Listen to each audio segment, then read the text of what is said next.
पकड़ के रखा हूँ। इसे ये लग रहा है कि मुझे कौन पकड़ के रखा है। भैया जरा वो दीजिएगा छड़ी। है क्या कढ़ाई अच्छा है। अरे घबराइए नहीं।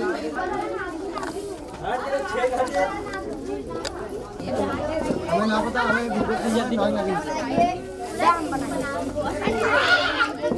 हम ना पता नहीं फोन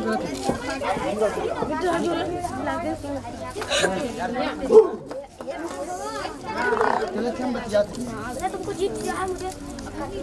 चलो ले लो।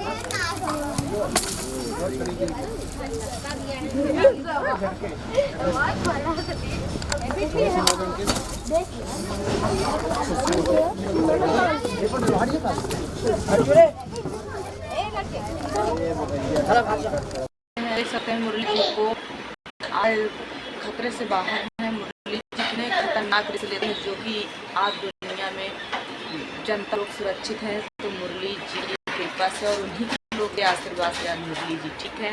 बहुत अच्छा लगा दोस्तों देखकर।